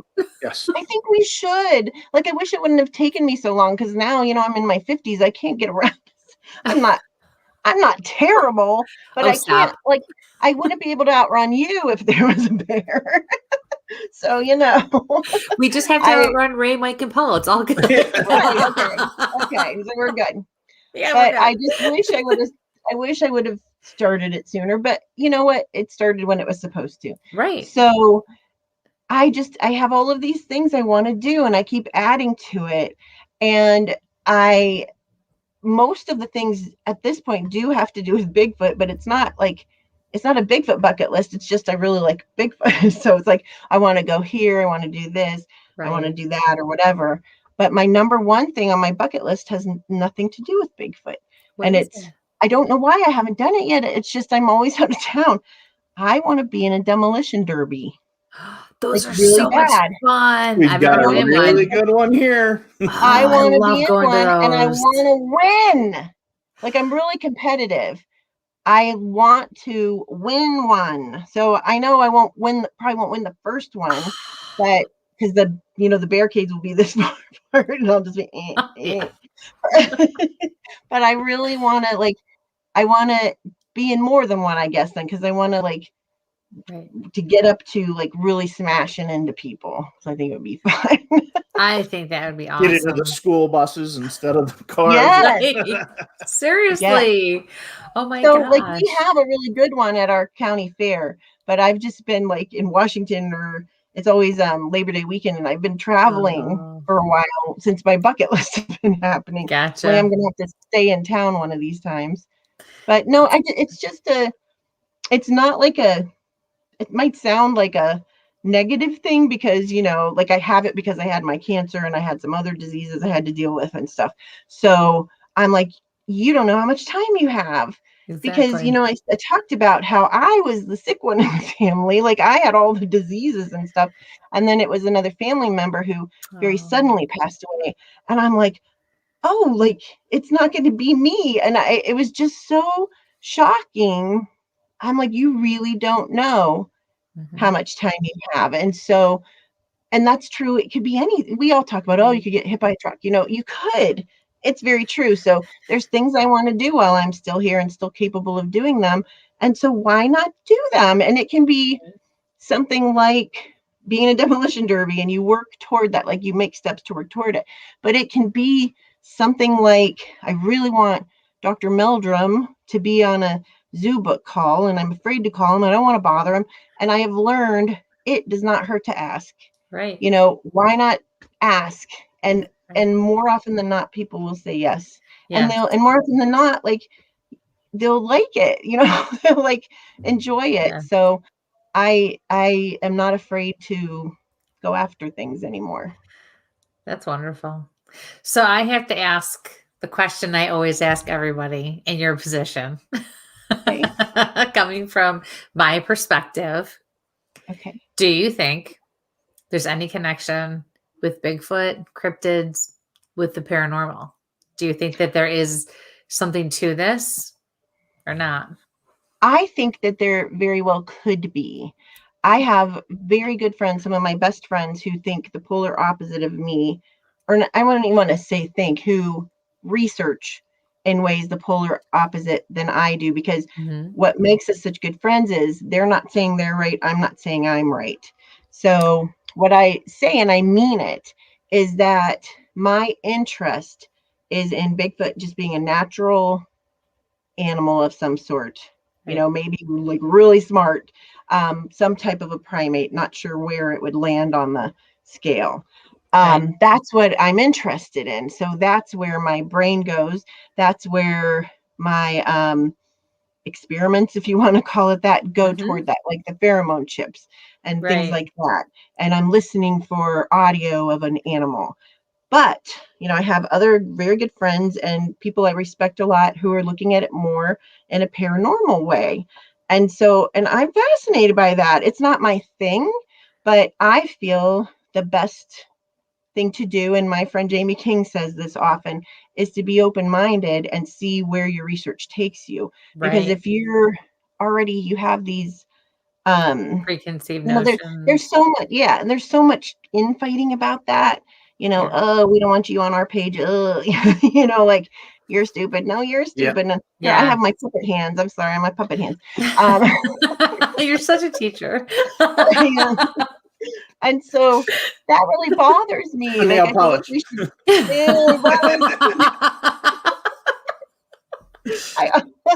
But it bothers me that people fight over it because we don't know. Right. I don't claim to have all the answers. If Bigfoot turns out to be like an alien or something paranormal, I'm like fine with that. And I think it would be really cool. It's just not if it were, I don't know that I'd be researching it as much because I'm really interested in animals. So I'm trying to see, could that pan out, but it might not. So I also go ahead. No, go ahead.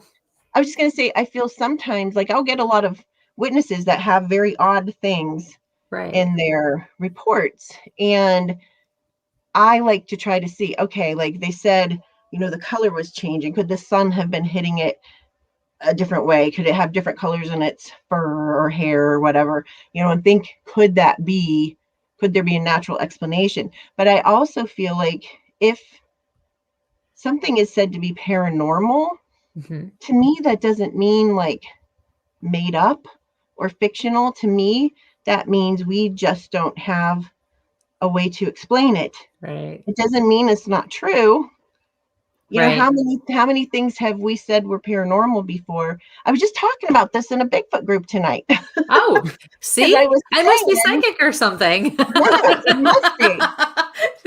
I was saying, like, I always think about that movie, The Gods Must Be Crazy, when the pop bottle comes out of the airplane and the tribal members like, oh, it's from the gods. So what if something like that is going on with Bigfoot, where we're like, oh, it's supernatural, but we just don't know how to explain it. Right. Paranormal doesn't mean not true to me. Right. Well, and it's important that, again, like debunking or really trying to find the facts and coming at it from different angles. It's important that everyone goes in the direction they're supposed to go or they need to go, because that's how you learn. And like you said, it may or may not pan out. If it doesn't, okay, great. Now we know what we're not looking for anymore, and it points you in another direction. So it all really does come together. And couldn't there be more than one thing going on? Like sometimes people will say they see things in the woods or whatever. Like that doesn't have to be Bigfoot. It could be something else going on, or I don't know. But I am not closed-minded to it at all. Have you seen any orbs in the woods when you're out there going for Bigfoot? I have seen a couple times weird things, as like in Kentucky.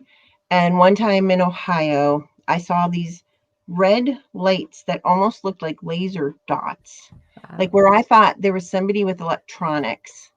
Like, so they were circle and they were red. So I was sure somebody was standing there with electronics, and then when you would finally like go there or shine a light, there was nothing there. Right. And you're looking for like anything on the trees, or was it a radio tower that was coming through the trees, and you couldn't debunk it. And I don't know what that is, but it was weird. Like that's the weirdest thing. And then when I did see that thing walking down the power line cut, there were some like white flashes up in the trees, but it was also near the power line cut. So I don't know if it was electricity, and it was misty rain. So those are really the only odd things.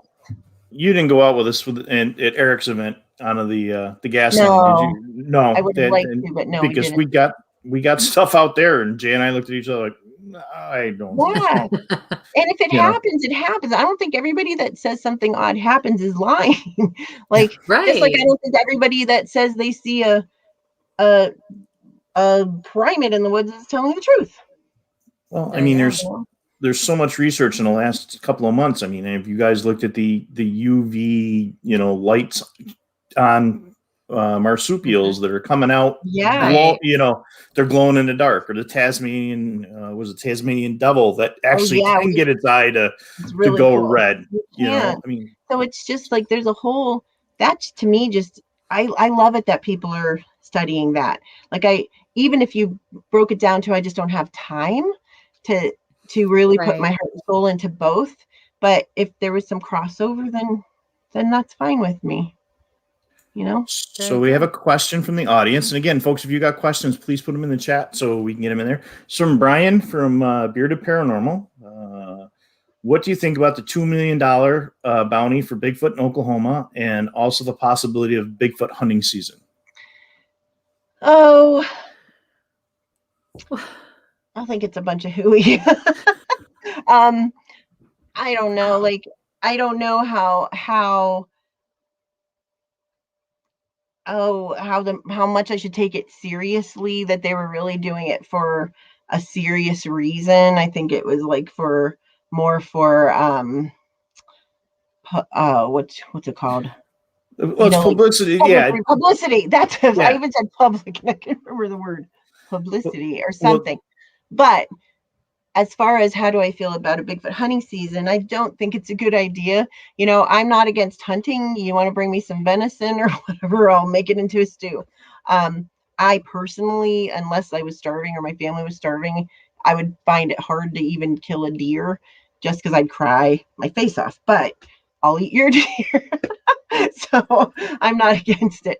But when it comes to something like Bigfoot, first of all, we don't know what they are.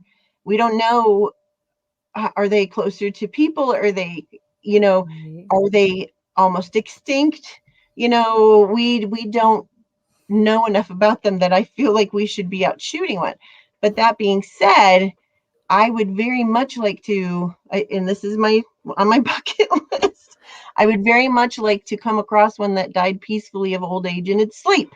And so we would have the body and be able to prove it. So no, I don't think we should shoot one. Yes, I do think we kind of need to have that body for scientific proof. But then there's the middle Amy, who I just like the mystery of it, and I don't really want everybody to know. Like, I feel conflicted. But I don't know. I think Oklahoma, whoever came up with that, I don't feel like they're being serious about it.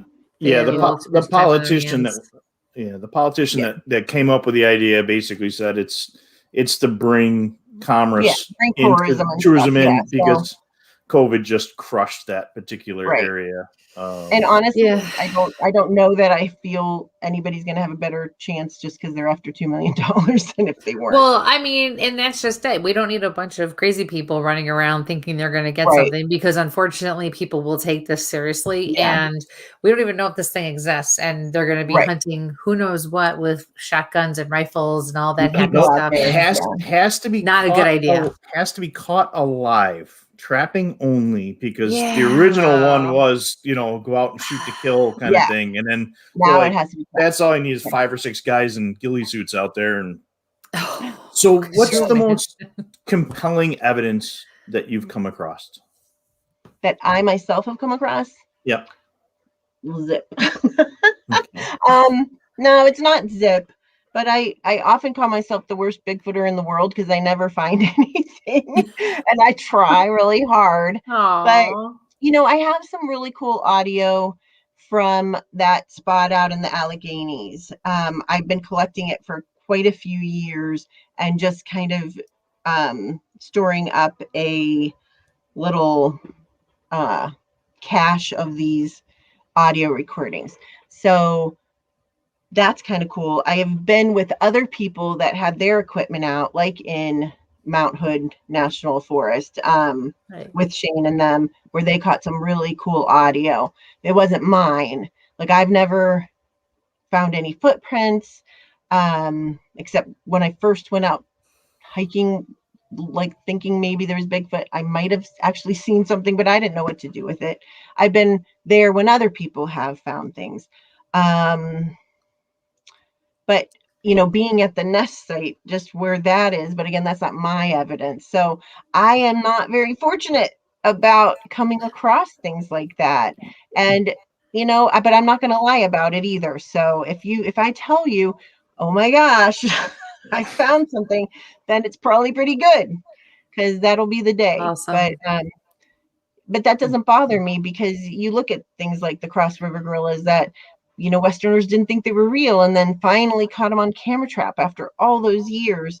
And you see them coming out of the forest, and they're looking at the camera, and the silverback, chest thumps Yep. and blood charges the camera, and seeing that, they were thought not to be real till recently. That wasn't that long ago. So Interesting. With your travels to the PNW, do you see that area clone your area that you're working in?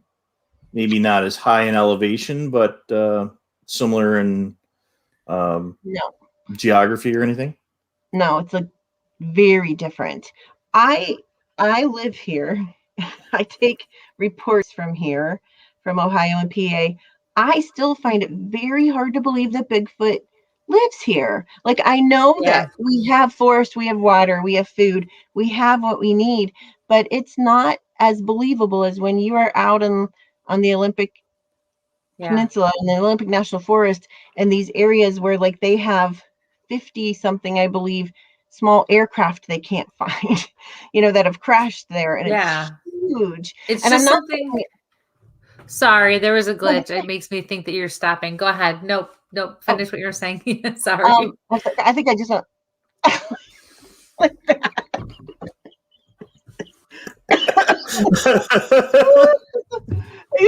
Awesome. What was that? I love somebody that will take her out. Awesome.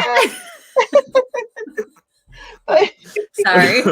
No, right. But I still find it really crazy that people are seeing it here, and I've seen things here. So no, it's really not similar at all. When I was out in Stevens County, Washington, in eastern, northeast, One of those. northeast One of those Washington. places. Then that was that forest there was a little more similar to the Alleghenies. Yeah. Okay. Interesting. I was just wondering if you were seeing this. No, I was just wondering if you're seeing the fingers, or you were seeing the streams or something similar, because you look at some of that area and then you look at it compared to the Adirondacks or something like that. And I know the Adirondacks maybe more so. Yes. Or moose. Oh, thanks. Hey. Oh, puppet head. Yes. You better explain the moose problem there, partner. So Mike and I did a work trip over in the summer, and we went out that way, and Mike's infatuation with finding a moose kind of took precedent over one of the days that we were there. And we're going to go to this one area. And I'm like, oh God. Right. So we got stuck. He drove 15 miles an hour through this park for 3 hours almost. We were late coming home because it was the last day, and it was just I was so mad. I'm sad for him. Oh, the whole time. But it scary. But we didn't find any. And my spidey senses are kicking in. I'm like, Mike, we're not going to find a moose. There's no moose here. Mike, there's no moose here. But you couldn't leave. The only way to get out was to go at 15 miles an hour through this entire park. He's like, I didn't realize it was this long. I didn't realize it was this big of a park. He had his Don Quixote going. That's what I say. I feel like Don Quixote sometimes, where I am compelled to go after that moose windmill. Oh my God. But I will say this, though. It was extremely odd that through that entire park, which it was a gorgeous park. It was a gorgeous drive, but it was the end of, we did paranormal, we did some Bigfooting. We were exhausted, and, it was hot.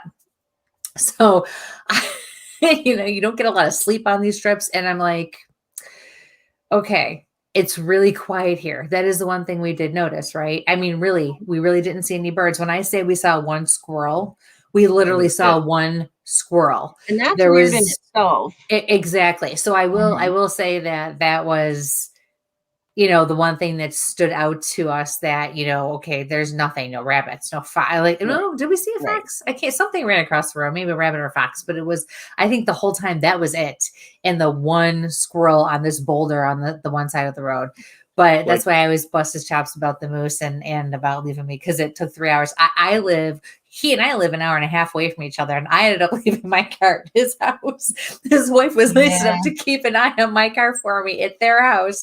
And we had to get back to his house, and then I still had to drive the rest of the way home. I was so tired, and I'm like, you've got to be kidding me. He's like, we're almost there. I think we're almost there. An hour later, okay, I didn't realize it was this big of a park. I'm like, I'm so going to kill you. Oh my God, this is awful. Have you ever stuck in the car? Oh, that's so funny. Have you ever gone to that scenic Elk Drive, like near Snowshoe, PA? Oh, the Benazat? Yeah. I think I it's drove supposed back to up. take, It's 3 hours from my house. And it's and it's like supposed an to hour take and a like half from 2 Denver. hours to drive it, right? The whole thing. Yeah. And whatever it was supposed to be, that was one of my solo things I did. And it took me double that because I had to stop at every scenic overlook. You have to drive really slow because you're looking on both sides. And I swear I was the only car on that. But I'm the same, Mike. I'm the same. Well, the key out of that is always take a map, because that was the weekend that the GPS satellites went down. They got hijacked Garmin. Yeah. So the Garmin didn't work. The Waze on the cell phones didn't work. Yep. And this is an area that I got from just somebody he local knows. law enforcement and a couple of Bigfooters like, you need to go down this road. But you might have seen a moose and it might have seen you. Yep. I would like to think so. That's nice that you put a positive spin on it, but I still want to rip his head off for that one. I had to call my husband and go, you're not going to believe this. And I was like, I told you I was going to be home at this time. I'm not going to be home until a couple hours after that. He's like, what are you doing? I said, well, Mike got us lost in this park, and now we got to drive this whole thing, and we can't get out until he's like, are you kidding me? Nope. One side of the Adirondacks to the other side of the Adirondacks. Yeah. I love the Adirondacks. I haven't been there for several years. There. It's beautiful. Yeah. I was at I think it was called Loon Lake or something. Yes. Oh, yeah. Oh, and guess what? There were loons.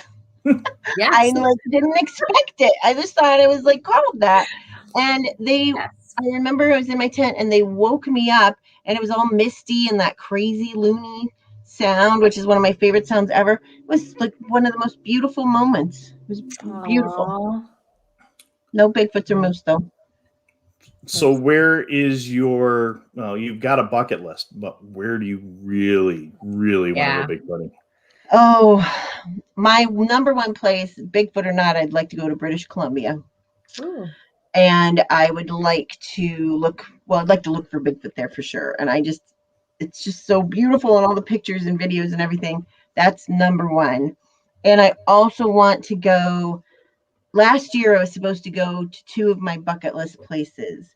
And I didn't get to go because of COVID. So I have to believe it's either going to happen another time or it just wasn't supposed to happen. But I was supposed to go to Alaska, to Port Chatham. And that was just such a disappointment. I don't know if you've talked about Port Chatham before. It's that fishing village that was we have not. Okay. Yeah. It's a real place, and it was mid-century, last century. There was a whole fishing village there.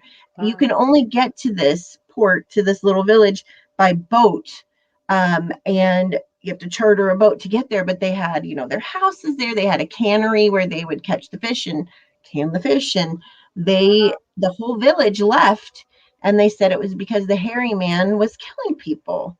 So it's not a legend. They were really said that's why they all left. So some of my friends had gone there and they shot a documentary there, and they were going back and they invited me, and I'm like, yeah, I want to go see the hairy man get killed. Awesome. Just bring lots of reindeer. They look like they were soaked the entire time that they were there. And why does that always happen? You go out and it's going to be a good evidence night and it just pours. That's right. Long. In the documentary, it poured a lot. So I didn't get to go. So I was really sad. And then the other the third place I'd love to go is out to the Navajo Nation, and I was supposed to go there as well. Just I have such a huge respect. My dad taught me that, for our Indigenous people and First Nations in Canada, and I really was excited about that. But maybe some other time. I totally get it why you couldn't go, obviously with the pandemic and everything. So Right. maybe another time. We only have a few minutes left. Yeah, Can you Mike, believe it? I will send you a picture of what a loon is, but it is Ooh, it's a bird. It's a bird, Michael and I got when he's some. trying to find a moose. Yeah, It kind of looks like a duck, Yeah. but they have With a this haunting sound. froze. Yeah, I got some pitch.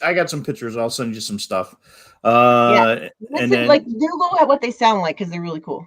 yeah, and they'll freak you out when you wake Yeah. up in the first thing in the morning. So, Nick, have you ever investigated the Murfreesboro down southern Illinois? I live in Chicago, but I heard they have the Big Muddy Monster, basically Illinois' version of the Bigfoot. I've heard of the Big Muddy Monster. No, I have never researched there.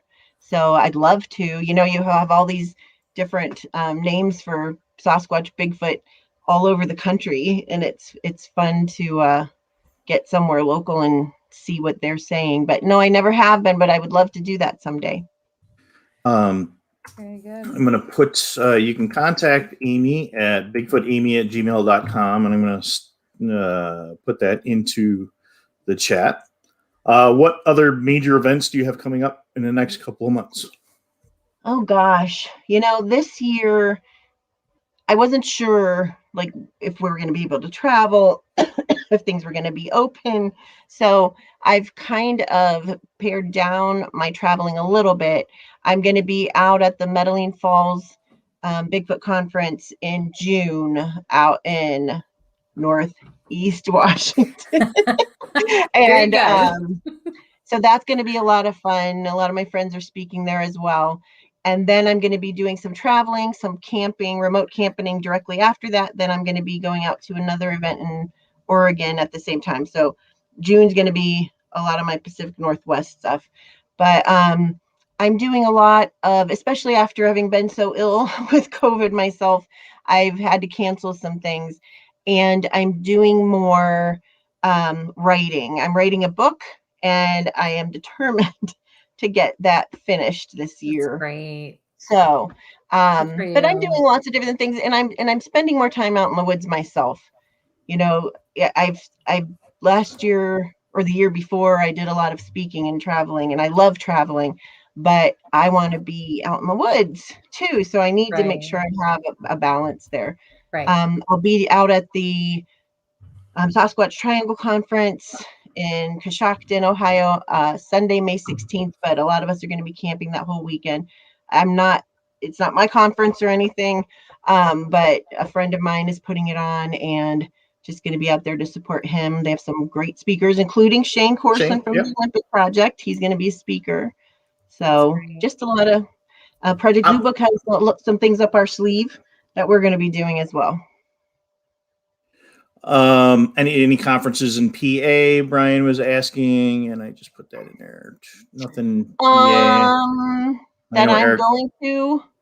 No, I know there's some good ones going on, but not like a lot of times there's like conflicting dates and stuff like that. Right. So not that I know of. I'll be out there in my spot though, a lot. In Allegheny National Forest, I'll just say it's near Marionville. It was where I get a whole lot of sighting reports. So that's where I go. Very interesting. Mm-hmm. Well, good. It's been a quick 2 hours. Wow. Yeah, so many questions, so many things that are just running through my head here today. That explains the smoke coming out of it. Yeah. This has been really fun. Thank you. Thank you so much for coming on. This was so nice to talk to you. So much information. If you could just hang with us maybe for a quick second afterwards, we just close out quick, and we'll say goodnight to everybody here. And let me switch over to my other screens. So, yes. Thank you, everybody, for joining us this evening. There's the brand. Thank you. As always, Be safe. And sample on. Wow. Yeah. Bye. Where's my button? Good night, everybody.